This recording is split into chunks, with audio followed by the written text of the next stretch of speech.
Hi, my name's Angelus. I'm here to talk to you about this book, Eidolon, the Electrodyne Opera. I'm the author of this book. I won't go into too much detail about what it is, but I am here to talk to you about how I got to here as a writer. Angelus, when we talked about doing this interview, you mentioned that Eidolon grew out of your work in activism, and it's really interesting that a role-playing game and a story game can actually come out of that type of thinking. Could you elaborate on that and tell us where Eidolon actually came from? It was a very interesting story to me. In 2008, I was doing a lot of artivism, so doing activism but using an artistic medium to do so. So an example would be I'd go out and I'd get a bunch of people to chalk Taylor Square with love hearts for Valentine's Day, things like that. And in doing so, I felt I needed to create a larger-than-life personality to bring this onto the streets. And so I invented this character called the Prince of Hearts. But long story short, as I developed this character, I began to develop the place that he came from. And it started off fairly simple, but it was the seed of an idea that I just kept building upon and building upon and building upon. I think one of the advantages that I had in doing so was I didn't have a deadline, I didn't have an object, I didn't have any requirements to create, and so I was just allowed to completely sandbox this place and do whatever the hell I wanted. However, a year on, I was still writing and adding things, and what I was writing was being more and more influenced by what I was reading and what I was watching and what I was engaging with, because I loved certain concepts, and I came to the challenge of how does this concept work in my setting? And so I'd take a particular element and I'd have to weave it in. One of the things that did happen though is I was required to rewrite the document from start to scratch almost a couple of times, just because one element would come in and completely changed what it was. And certainly what I started writing bears almost no resemblance to what it is now. Okay, so this stemmed out of a love of story and a love of themes and a love of exploring not just the imagination, but exploring social themes. So I guess where also activism and politics comes into this is my education is very much political. I study that in a quite intense manner, and it is very clear from anyone who reads this that politics has its fingerprints all over this book. There is a lot of political philosophy that comes in from the ground up and has influenced it as well. So it's not just story, but it is real-world understandings of politics and interactions. And part of that was because I've read and engaged with a lot of settings and a lot of books that deal with political scenarios, but it feels very superficial to me. It doesn't really query things behind it. But at the same time, I also have this very deep love of story, myth, narrative, and how we engage with that in an almost fanatical, faithful way. Story is this interesting living cultural entity that just changes our perspective on things. And those two elements are very present within this book. And in fact, to give you a little digression, the magic of this setting is effectively making story, using tropes and having a genre awareness, and that's sort of a meta commentary, but that gives you an idea. So do you mean that the magic of the story is actually story?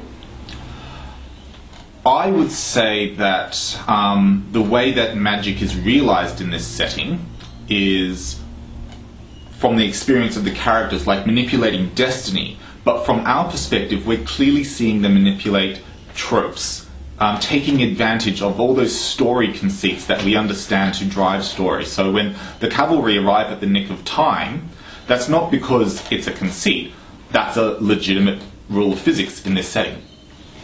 Interesting. So story is a rule of physics. That's fascinating. Now, my understanding is that this thing is, you've been working on it for how many years now? I, as I said, started working on it in 2008. I had been writing it on and off for about 4 years, and over the last year and a half-ish, it's been edited, developed, and in production. And obviously there's been a lot of acquisition of digital assets and things like that. Okay, so for a regular publishing company, that's just not feasible. You are publishing this as a book, and yet it seems to be taking a very different sort of publishing line. My approach to this was always that this was a work of art. Certainly, had I wanted a commercial imperative behind this, I would have had a much more different approach. I would have made certainly different choices around the artwork and development, because there's a lot more money invested into the art and creation of the book from that side that I'm likely to see returned in any time soon. So perhaps my only return will be the product as an IP on a very long scale. I will say one thing, the artwork in it was simply stunning. I remember quite vividly the day that you showed me your first copies and rushes of the book, and I said, wow, that reminds me of the sort of work of Nobilis, and you just laughed and said, yeah, same artist. And it really is a work of its own, but the artwork is incredibly rich. As a game writer and as a world builder, what advice can you give other people who are thinking of either getting involved in the publishing of their own game or creating their own piece of art? What have you learned? The first thing you need to do is to have a very good idea about your aesthetic. And what I mean by that is do a bit of research into art and art history. So when you can turn around and go, okay, this is how I envision this culture, and I understand that this culture has these aesthetic underpinnings, that is an important part of your research, because then at that point you're no longer saying, I want it to feel this way. You're saying, I want you to reference this type of art, I want you to reference this idea, I want you to reference here. And those are very useful points of communication to anyone who is working on a brief of yours. So it is honestly your best friend to go away and research art, because if you can communicate in the language of artists, artists will be able to produce something much more nuanced and clever for you. Well, what about the writing? You're what, at nearly 200,000 words or something? Currently it's about 185,000 words, and writing is like any craft. And take a long view. If you want a masterpiece, you're going to be investing years into it. If you want something that's nice and easy and sort of palatable to the masses, you may be able to take a shorter amount of time. But I think a lot of people come to writing with this idea that they can just jump in because they're fluent with language. I know how to speak, I know how to write, but it is a craft. And writing something with a particular purpose, whether it's creative or business or academic, all have their own requirements. And unless you can learn what those requirements are, you're never going to learn how to bend or break them, which is what will make your writing interesting. So you mentioned the word masterpiece there. Do you think you've got a masterpiece on your hands? To me, it is my masterpiece, just because of how much of my time, energy and love and creativity has gone into it. Obviously that's entirely subjective. I'd like to think that it would be a critical success, but I have no control over that. I call it my masterpiece because of how much of my own personal investment has gone into it. So what would you classify then as success for this?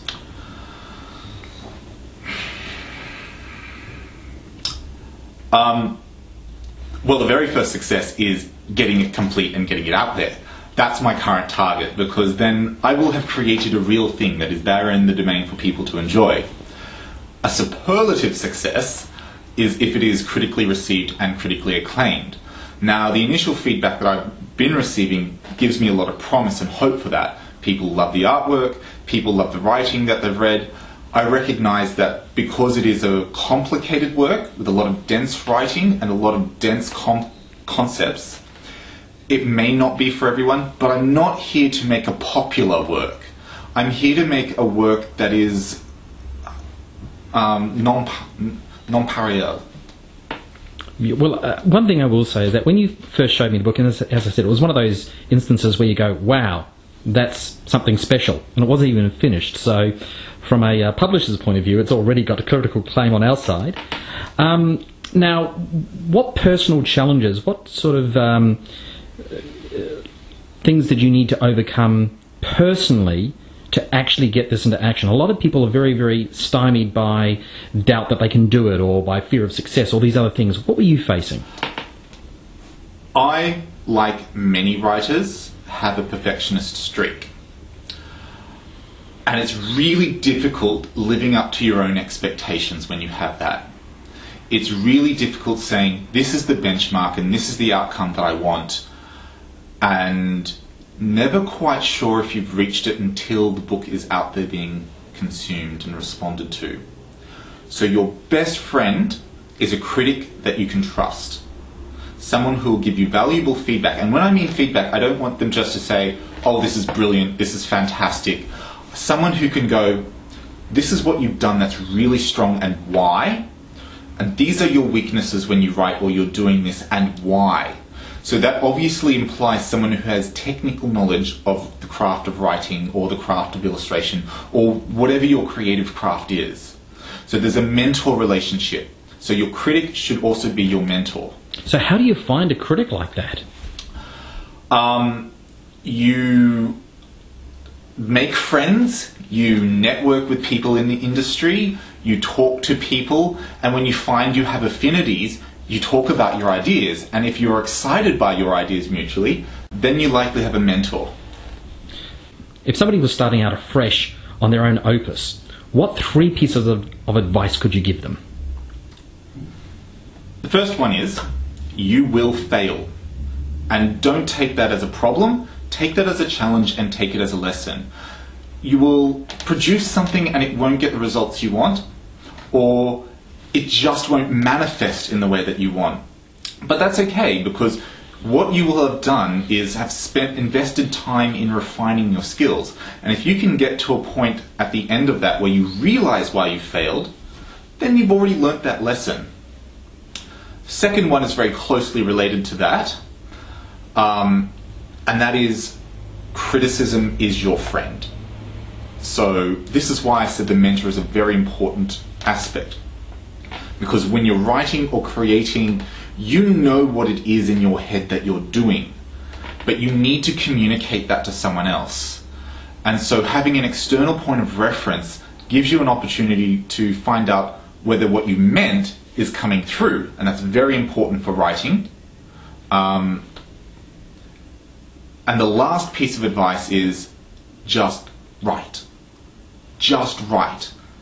Spend time writing, because it is a skill, it is a craft, and you have to practice, practice,